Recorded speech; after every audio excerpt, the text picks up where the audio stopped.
Olá, eu me chamo Mirella, nós somos alunos do terceiro Pesca Matutino do campus IFSP-UMA. Nós vamos hoje apresentar o trabalho Ficha de Avaliação da espécie Tunus chinis, mais conhecido como atum rabilho. Os discentes são eu, Mirella, minha irmã Milena e Ítalo. Taxonomia do atum rabilho. Ele é do reino Animalia, ele é do filo cordado, a classe dele é Actinopterygii, a família é Scombridae, a ordem é Perciformes e o gênero é Tunus. Falando um pouquinho para vocês sobre a distribuição geográfica do Tunus chinis, o atum rabilho, ele é uma espécie marinho oceânica e marinho nerítico. A parte da marinho nerítica, ele é uma parte do nosso oceano que ele se aproxima bastante da costa litorânea e é uma área que existe muitos organismos vivos naquela região, portanto, uma área muito fértil, né? Com bastante espécies. Ele também é uma espécie pelágica, ela não reside em fundos, ela só fica ali no raso e ela ocorre no Atlântico Norte, no Atlântico Oeste, no Atlântico Sul. Ela é presente do Canadá ao Brasil, só que uma das curiosidades é que o número de atum rabilho do Tunus chinis encontrado aqui no Brasil, ele só vem diminuindo ao longo dos anos e é muito pouco encontrado. Essa espécie ela também reside no Mar Mediterrâneo e no Mar Negro, porém, teve uma pesquisa que foi feita depois da Segunda Guerra Mundial, que diz que depois da Segunda Guerra são pouquíssimos números dessa espécie encontrados presentes nesses mares, tanto no Mar Mediterrâneo quanto no Mar Negro. E a espécie atum rabilho, ele é um migrante completo. Vejamos bem, aqui ao lado a gente pode ver a faixa amarela onde é encontrado o atum rabilho, o Tunus chinis. Ele também vai até a costa aqui da Argentina, do Chile, da Venezuela e vem aqui no Brasil. Porém, são poucos encontrados. Ele reside bem bastante aqui nessa região mesmo em amarelo. Encontrado aqui na costa do Canadá, dos Estados Unidos, do Novo México, de Portugal, até lá perto do Reino Unido. Então, é uma espécie que ela vive em total migração, né? Que a gente pode perceber que ela reside em bastante parte dessas águas oceânicas aqui presentes no meio desses países. Então, é uma espécie bem migratória. Falando um pouquinho sobre a história natural do atum rabilho, a gente pode entender que ele é um peixe migratório, ele gosta de águas quentes, ele se encontra no leste e oeste do Oceano Atlântico, no Mediterrâneo e extinto no Mar Negro. O ser humano é um de seus principais predadores. Por exemplo, lá no Japão, a sua pesca remonta a mais de 5.000 anos. Vamos falar sobre um pouquinho a inserção dele na indústria conserveira. Lá em 1900, o peixe que era conservado era a sardinha. Só que houve uma escassez de sardinha. Logo, eles chegaram no atum, porque o atum era um peixe barato, proteico e abundante naquela época.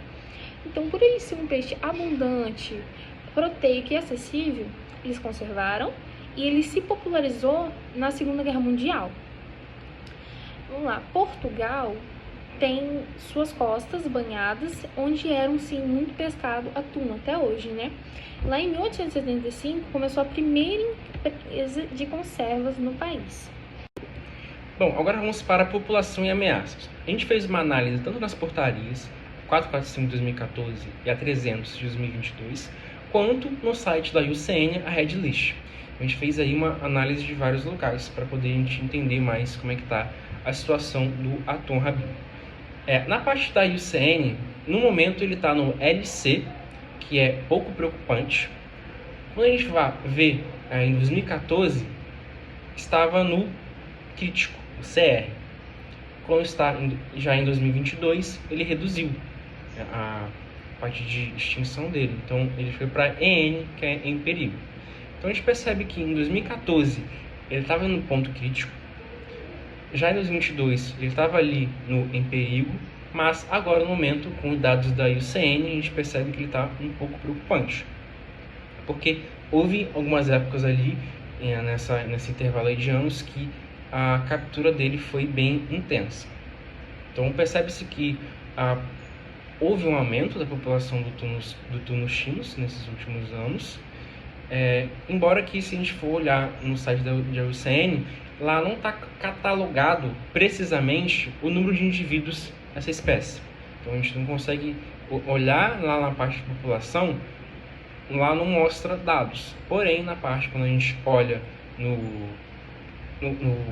na linhazinha onde está a parte de pontos de extinção, ele está um pouco preocupante. Qual que é a principal ameaça do tuno-chinos, né, do atum rabílio? É a pesca, porque ele é, como vai ser falado na parte de L50, ele pesa praticamente 135 quilos, mais ou menos, então ele é muito grande, ele pesa muito, então ele é bem rentável economicamente, então ele é muito pescado. E ele é um recurso famoso de grande valor, muito utilizado em sashimi, que é na culinária japonesa. Então, por isso que ele tem essa ameaça dele, essa parte da pesca. Porém, no momento, até então, com dados da IUCN, ele está um pouco preocupante. Bom, agora a gente vai para a L50, que seria a parte do comprimento que o animal está ali, a espécie ela está apta para a reprodução. No caso, a gente utilizou um artigo que foi o tamanho e idade da maturidade sexual de fêmeas de atum rabílio, tuno-chinos, do mar Mediterrâneo. No caso, foi feita uma análise tanto na região ocidental quanto na região oriental. Então, quando eu for falar da parte de materiais e métodos, é perceptível várias regiões que foram capturadas os exemplares.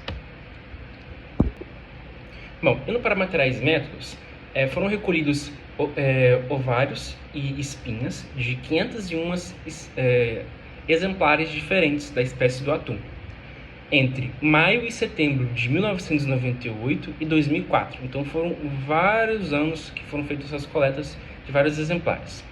Em águas em torno das Ilhas Baleares e Malta, nos mares do Atlântico Meridional, Jônico do Norte, Tirreno do Sul e Levantino Setentrional, e no Canal de Sardenha.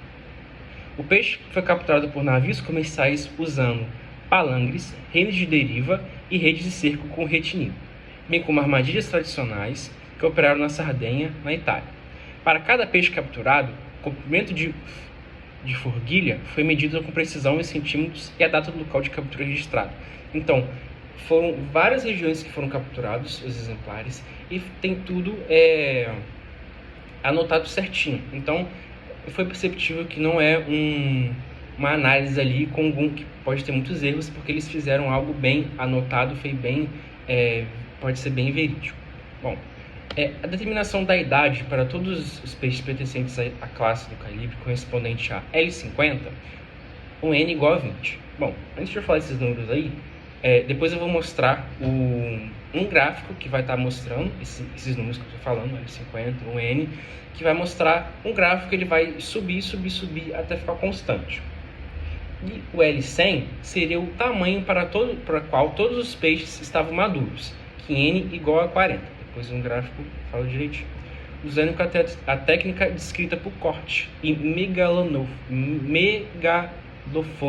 que são dois teóricos que eles usaram para fazer a análise.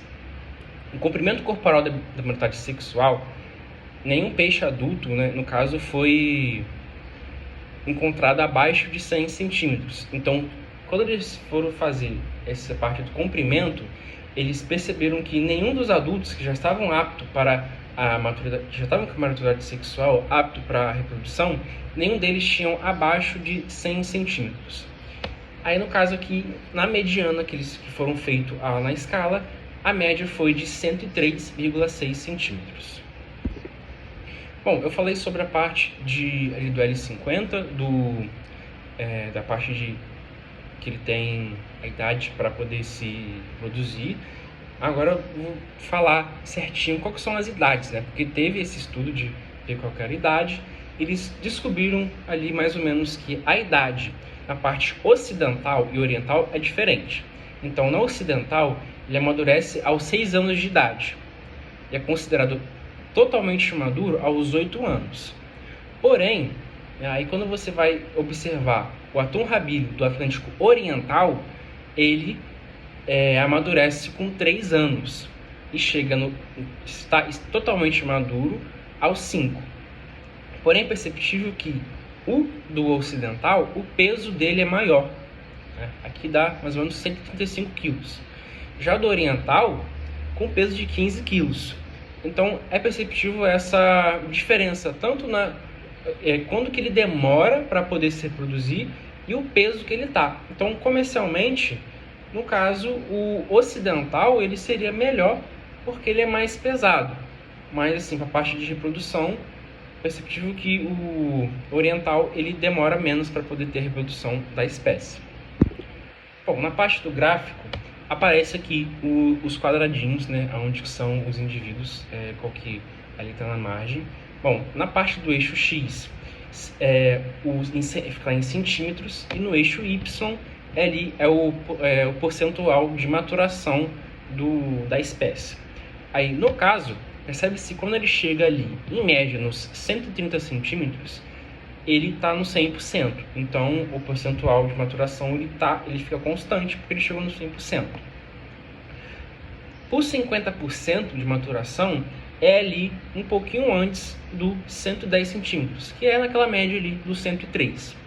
Então, nessa área aí, então, de 50% são essa média de 103, e a maturação total, que vai ser o L100, é no 130, beirando ali 130 centímetros. Então é isso que a parte que eu falei do L50 e o L100, que seria aqui no gráfico. Ele mostra certinho, subindo, ele vai subindo, aí lá em cima, quando chega no 100, ele continua reto. E é isso.